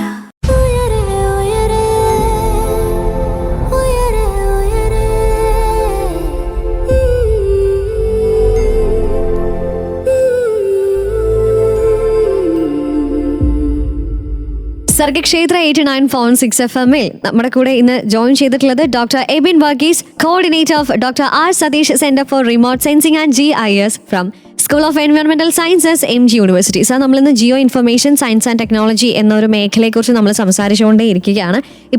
നമ്മളിപ്പോൾ ഒരു കോഴ്സ് തിരഞ്ഞെടുക്കുകയാണെങ്കിൽ ഇപ്പോൾ നമ്മൾ കേൾക്കുന്ന ഒരു കാര്യമാണ്, ഇപ്പം നമ്മൾ ട്രഡീഷണൽ ആയിട്ടുള്ള കോഴ്സുകൾ തിരഞ്ഞെടുക്കാതെ മറ്റ് പുതിയ പുതിയ മേഖലകളെ നമ്മൾ അന്വേഷിച്ച് പോകുക. ഇപ്പം ടീച്ചിങ്, എഞ്ചിനീയറിംഗ്, ഡോക്ടർ, അതല്ലാതെ ഇനിയും ഒരുപാട് സാധ്യതകളുണ്ട്, അത് അന്വേഷിച്ച് പോകൂ എന്നാണ് മുതിർന്നവരും പഠിക്കുന്നവരും അധ്യാപകരും എല്ലാവരും നമ്മളോട് പറഞ്ഞു. അങ്ങനെ നമ്മൾ വന്നെത്തി നിൽക്കുന്ന ഒരു മേഖലയാണ് നമ്മൾ ഇന്ന് സംസാരിച്ചുകൊണ്ടിരിക്കുന്നത് geo information science and technology. കാരണം ഭാവിയിൽ അത്രമാത്രം സാധ്യതകളുള്ള, അത്രമാത്രം ജോലി സാധ്യതകളുള്ള ഒരു മേഖലയാണെന്നുള്ളത് സാർ ഇപ്പോൾ പറഞ്ഞപ്പോൾ നമുക്ക് മനസ്സിലായി. സോ ഇപ്പം കേട്ടുകൊണ്ടിരിക്കുന്നവരുടെ സാറിൻ്റെ വായിൽ നിന്ന് തന്നെ അത് കേൾക്കാനായിട്ട് നമുക്ക് ആഗ്രഹമുണ്ട്. ഇപ്പം സാർ മുമ്പേ പറഞ്ഞ അവസാനിപ്പിച്ച് ഇപ്പം ആമസോൺ പോലുള്ള ഡെലിവറിയിലാണെങ്കിലും അല്ലെങ്കിൽ ഇപ്പം നമ്മുടെ ഇന്ത്യയുടെ മാപ്പിംഗ് സിസ്റ്റത്തിലാണെങ്കിലും GPS-ലാണെങ്കിലും ഒക്കെ ഇൻ ഫ്യൂച്ചറിൽ മാറ്റങ്ങൾ വരാനായിട്ട് പോവുകയാണ്. സോ മാറ്റങ്ങൾ ഇങ്ങനെ വന്നുകൊണ്ടിരിക്കുമ്പോൾ ഈ geo information science and technology in ഫ്യൂച്ചറിൽ എന്തൊക്കെ മാറ്റങ്ങളായിരിക്കും വരുത്താനായിട്ട് പോകുന്നത്?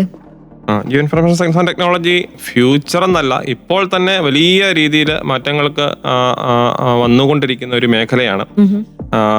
പ്രധാനമായിട്ടും നമ്മളിതിന്റെ ഒരു ആപ്ലിക്കേഷൻ സെക്ടറിനെ പറ്റി ഒന്നും പൊതുവെ നമ്മളിപ്പം ഡിസ്കസ് ചെയ്തു പോയില്ല. ഇപ്പൊ ദുരന്ത നിവാരണവുമായി ബന്ധപ്പെട്ട മേഖലകൾ ഒരു ഇപ്പൊ നമ്മൾ ചൂരൽമലയിലൊക്കെ നമ്മളെല്ലാവരെയും ഞടുക്കിയ വയനാട്ടിൽ നടന്ന ഒരു ചൂരൽമല ദുരന്തമുണ്ട്. വയനാട്ടിലെ ലാൻഡ് സ്ലൈഡ് ഉണ്ടായ ഒരു ദുരന്തം.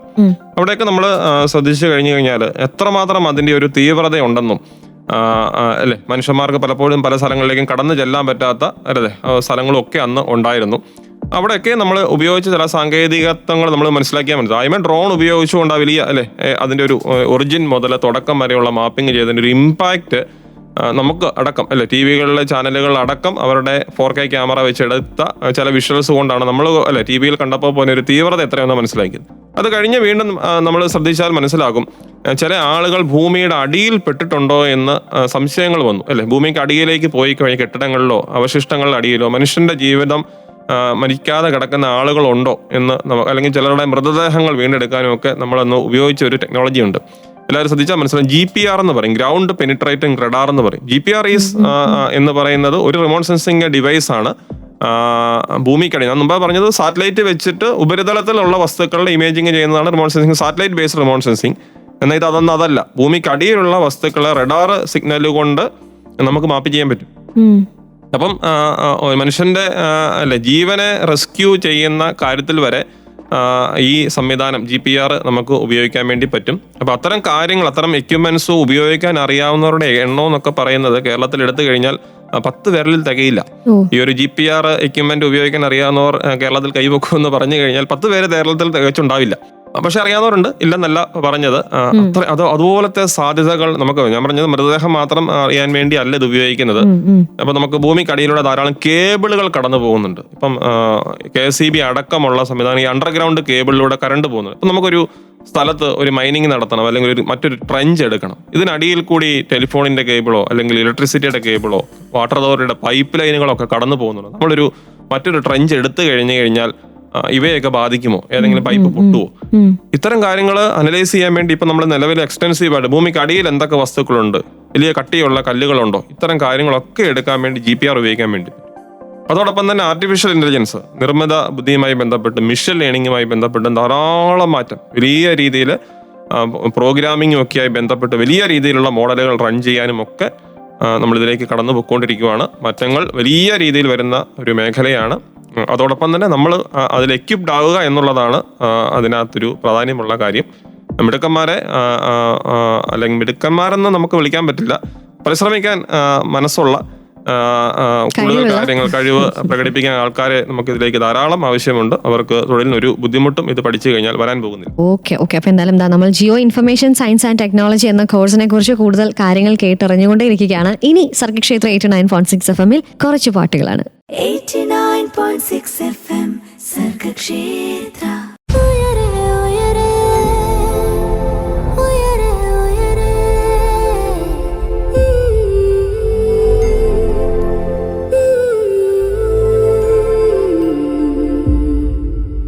ജിയോ ഇൻഫർമേഷൻ സയൻസ് ആൻഡ് ടെക്നോളജിയുടെ കളികൾ എത്രമാത്രമാണ് അല്ലെങ്കിൽ എന്തുമാത്രമാണ് എന്നുള്ളത് നമ്മളിങ്ങനെ കേട്ടറിഞ്ഞുകൊണ്ടേ ഇരിക്കുകയായിരുന്നേ. കാരണം നമ്മുടെ ഇന്നത്തെ topic of Uyare was geo information science and technology. ഇന്ന് നമ്മുടെ കൂടെ ഉണ്ടായിരുന്നത് ഡോക്ടർ എബിൻ വർഗീസ് സാറ്. നമ്മളോട് ഓരോന്ന് പറയുമ്പോഴാണ് ഓക്കെ ഇതിന്റെ പിന്നിലൊക്കെ ഇങ്ങനെ ആയിരുന്നല്ലേ, അല്ലെങ്കിൽ ഇങ്ങനെയായിരുന്നു ഇത് സംഭവിച്ചത് എന്നുള്ളൊരു കാര്യം നമ്മൾ റിയലൈസ് ചെയ്തുകൊണ്ടിരിക്കുന്നത്. അപ്പം എന്തായാലും ഈ റിയലൈസേഷനിൽ നിന്ന് നമുക്ക് മനസ്സിലായ ഒരു കാര്യം, ഈ ഒരു മേഖലയിൽ ഒരുപാട് ജോലി സാധ്യതകളുണ്ട്. സോ അങ്ങോട്ടൊന്ന് ശ്രദ്ധിച്ചോളൂ, കണ്ണൊന്ന് സൂക്ഷിച്ച് അങ്ങോട്ടൊന്ന് വെച്ചോളൂ. അഡ്മിഷൻ പ്രോസസ്സൊക്കെ സെപ്റ്റംബറിൽ സ്റ്റാർട്ട് ചെയ്യും എന്നുള്ളൊരു കാര്യങ്ങളൊക്കെ സാറ് പറഞ്ഞു. എന്തായാലും മാർച്ചിൽ അല്ലെ പുതിയ അഡ്മിഷൻ പ്രോസസ്സ് നമ്മുടെ MG യൂണിവേഴ്സിറ്റിയിൽ സ്റ്റാർട്ട് ചെയ്യും എന്നുള്ള കാര്യങ്ങളൊക്കെ സാറ് പറഞ്ഞിട്ടുണ്ടായിരുന്നു. അപ്പം എന്തായാലും geo information science and technology എന്ന മേഖലയെക്കുറിച്ച് സാറ് ഒരുപാട് കാര്യങ്ങൾ പറഞ്ഞു തന്നു. സാർ ഇപ്പം എങ്ങനെയാണ് ഇപ്പം ഓൺലൈൻ കോഴ്സുകളും അല്ലെ ഷോർട്ട് ടേം കോഴ്സുകളും ഒക്കെ ഉണ്ട്. ഇപ്പം എന്താണ് സാറിന് അവസാനമായിട്ട് നമ്മൾ കേട്ടുകൊണ്ടിരിക്കുന്നവരുടെ ഈ ഒരു കോഴ്സിനെ കുറിച്ച് പറയാനായിട്ടുള്ളത്? MG യൂണിവേഴ്സിറ്റിയിൽ നിലവിൽ നമ്മുടെ ഡിവിഷൻ ഞാൻ തുടക്കത്തിൽ പറഞ്ഞിരുന്നു ഏകദേശം 11ഓളം ഡിഫറെന്റ് പ്രോഗ്രാംസ് നമുക്ക് ഉണ്ട്. അതിൽ ഒരു പ്രോഗ്രാം എന്ന് പറയുന്നതാണ് നമ്മളിപ്പോൾ geo information science and technology എന്ന 6 മാസ പ്രോഗ്രാം. അതോടൊപ്പം തന്നെ surveying, differential GPS, total session അടക്കമുള്ള അത്യാധുനിക സർവേയിങ് എക്യുപ്മെന്റ്, അതെല്ലാം സാറ്റലൈറ്റ് ബേസ്ഡ് സർവേയിങ് മെത്തേഡുകളാണ്. ഇപ്പം എൻ്റെ ഭൂമി എന്ന് പറയുന്ന കേരളത്തിൽ തന്നെ നടക്കുന്ന ഏറ്റവും വലിയ ഒരു സർവേ പ്രോസസ്സിനടക്കം എക്യുപ്മെന്റ്സ് ഉപയോഗിച്ചുകൊണ്ട് നടക്കുന്നുണ്ട്. ഇപ്പം നമ്മളെല്ലാം ഭൂമി അളന്നുകൊണ്ടിരിക്കുകയാണ് അല്ലെ. ഡിജിറ്റൽ റീസർവേ കേരളത്തിൽ നടന്നുകൊണ്ടിരിക്കുകയാണ്. അതിനകത്തൊക്കെ ഉപയോഗിക്കുന്ന സൊഫിസ്റ്റിക്കേറ്റഡ് എക്യുപ്മെന്റ്സിന്റെ ഒരു 3 മാസ കോഴ്സ് നമുക്ക് അവിടെയുണ്ട്. അതോടൊപ്പം തന്നെ ഞാൻ മുമ്പ് പറഞ്ഞു ഡ്രോണുമായി ബന്ധപ്പെട്ട് UAV അൺമാൻഡ് ഏരിയൽ വെഹിക്കിളുമായി ബന്ധപ്പെട്ട് director general of civil aviation DGCAയുമായി ചേർന്നിട്ട് നമ്മൾ നടത്തുന്ന ധാരാളം പ്രോഗ്രാംസ്, അതിൻ്റെ പൈലറ്റ് ലൈസൻസ് കോഴ്സ് കൊടുക്കുന്ന ഒരേ ഒരു യൂണിവേഴ്സിറ്റി MG യൂണിവേഴ്സിറ്റിയാണ്. മറ്റ് സ്ഥാപനങ്ങളുണ്ട്. യൂണിവേഴ്സിറ്റി തലത്തിൽ ഒരേ ഒരു തലത്തിൽ കോഴ്സ് നടത്തുന്ന ഒരേ ഒരു യൂണിവേഴ്സിറ്റി നമ്മളാണ്. അതോടൊപ്പം തന്നെ അഗ്രികൾച്ചർ ഡ്രോൺ ധാരാളം സ്ഥലങ്ങളിൽ നമ്മുടെ കുമരകത്തോ കുട്ടനാട്ടിലോ ഒക്കെ ചെന്ന് കഴിഞ്ഞാൽ ഇപ്പോൾ ധാരാളം സ്ഥലത്ത് ഇതിൻ്റെ സ്പ്രേയിങ് അടക്കമുള്ള കാര്യങ്ങൾ നടക്കുന്നുണ്ട്. അതെല്ലാം നമുക്കിവിടെ പഠിപ്പിക്കാനുള്ള സംവിധാനം മഹാത്മാഗാന്ധി യൂണിവേഴ്സിറ്റി ഒരുക്കിയിട്ടുണ്ട്. അത്തരം കോഴ്സുകളൊന്നും തന്നെ നമ്മൾ ഓൺലൈനിൽ പഠിക്കാൻ പറ്റുന്നവയല്ല. ഇതിൽ GIS-ന്റെ കോഴ്സ് നമുക്ക് ലിമിറ്റഡ് ആയിട്ട് ഓൺലൈനിൽ നമ്മൾ ഓഫർ ചെയ്യുന്നുണ്ട്. അതോടൊപ്പം തന്നെ ധാരാളം പൈത്തൺ പ്രോഗ്രാമിങ്ങിലും അതിൻ്റെ ആപ്ലിക്കേഷൻസ് ഇൻ GIS-ന്റെ പ്രോഗ്രാം നമ്മൾ 1 month പ്രോഗ്രാം ഓഫർ ചെയ്യുന്നുണ്ട്. വെബ് GIS എന്ന് പറയുന്ന മറ്റൊരു മേഖലയുണ്ട്. ഒരു വെബ്സൈറ്റ് അധിഷ്ഠിത GIS പ്ലാറ്റ്ഫോം നമുക്ക് ഡെവലപ്പ് ചെയ്ത് പബ്ലിക്കിനെ കാണാൻ പറ്റുന്ന തരത്തിലേക്ക് കൊണ്ടുപോകുന്ന എങ്ങനെ നമുക്കൊരു ഒരു GIS പ്ലാറ്റ്ഫോം വെബ്സൈറ്റിലേക്ക് മാറ്റാം, അതുമായി ബന്ധപ്പെട്ട 1 month പ്രോഗ്രാം ഉണ്ട്. MATLAB എന്ന് പറയുന്ന മറ്റൊരു സോഫ്റ്റ്വെയറിന്റെ ട്രെയിനിങ് പ്രോഗ്രാം ഓൺലൈനിൽ നടത്തുന്നുണ്ട്. ഇങ്ങനെ വിപുലമായ ഓൺലൈൻ ഓഫ്ലൈൻ മോഡുകളിലുള്ള പ്രോഗ്രാംസ് ഉണ്ട്. എല്ലാ വിവരങ്ങളും നമ്മുടെ സ്കൂളിന്റെ വെബ്സൈറ്റിൽ www.school-of-environmental-sciences MG യൂണിവേഴ്സിറ്റി എന്ന് പറയുന്ന വെറുതെ ഗൂഗിളിൽ സെർച്ച് ചെയ്ത് കഴിഞ്ഞു കഴിഞ്ഞാൽ തന്നെ നമുക്ക് ഇതുമായി ബന്ധപ്പെട്ട ധാരാളം വിവരങ്ങൾ ലഭ്യമാകാനുണ്ട്. എന്തെങ്കിലും സംശയങ്ങളുള്ളതിൽ കൊടുത്തിരിക്കുന്ന നമ്പറുകളിൽ കൂടുതൽ ബന്ധപ്പെട്ട് കഴിഞ്ഞാൽ നിങ്ങളെ സഹായിക്കാൻ സാധിക്കുന്നതാണ്. ഓക്കെ, അപ്പം thank you so much sir. കാരണം നമ്മൾ അറിയാതെ കിടക്കുന്ന ഒരുപാട് മേഖലയുണ്ടല്ലോ അതിനെക്കുറിച്ച്, അല്ലെങ്കിൽ geo information science and technology daily ലൈഫിൽ നമ്മൾ കേട്ടുകൊണ്ടിരിക്കുന്നത് എൻ്റെയും ഒക്കെ ലൈഫിൽ എങ്ങനെയാണ് ഇത് സംഭവിച്ചത്, അല്ലെങ്കിൽ എങ്ങനെയാണ് ഇത് വന്ന് എത്തുന്നത് എന്നുള്ളതൊക്കെ നമുക്ക് മനസ്സിലാക്കാനായിട്ട് സാധിച്ചു. ഒരുപാട് ജോലി സാധ്യതകളുള്ള ഒരു മേഖലയാണ് എന്നുള്ളൊരു കാര്യം നമുക്ക് മനസ്സിലാക്കി. ഇത് എത്രമാത്രം ഒരു മനുഷ്യന് അല്ലെങ്കിൽ മനുഷ്യരാശിക്ക് ഇത് ഇമ്പോർട്ടൻ്റ് ആണ് എന്നുള്ളൊരു കാര്യം മനസ്സിലാക്കി. അപ്പം അതെല്ലാം സാറ് ഭയങ്കര ക്ലിയർ ആയിട്ട് നമുക്ക് പറഞ്ഞത്. So once again thank you so much. Okay, thank you. Okay, എന്തായാലും ഇതുപോലെ നമ്മൾ പല വിധമായ കോഴ്സുകളെ കുറിച്ച് അറിയേണ്ടതായിട്ടുണ്ട്. അതൊക്കെ നമ്മൾ കേൾക്കുന്നതായിരിക്കും ഉയരയിലൂടെ. എന്തായാലും ഇന്നത്തെ ഉയരയുടെ സമയം മാത്രമേ ഇവിടെ കഴിയുന്നുള്ളൂ. So this is RJ Jo signing off from Uyara and you are listening to Sargakshetra 89.6 FM. കാതോരം കരുതലായി കാലത്തിനൊപ്പം നമ്മുടെ കൂടെ ഉണ്ടായിരുന്ന സ്പെഷ്യൽ ഗസ്റ്റിന്റെ പേര് ഒന്നും കൂടെ പറഞ്ഞുകൊണ്ട് സാറിന് ഒരു സ്പെഷ്യൽ താങ്ക്സും കൂടെ പറയാം. Doctor Ebin Varghese, coordinator of doctor R Satish Center for Remote Sensing and GIS from School of Environmental Sciences, MG University. 89.6 FM Sargakshetra.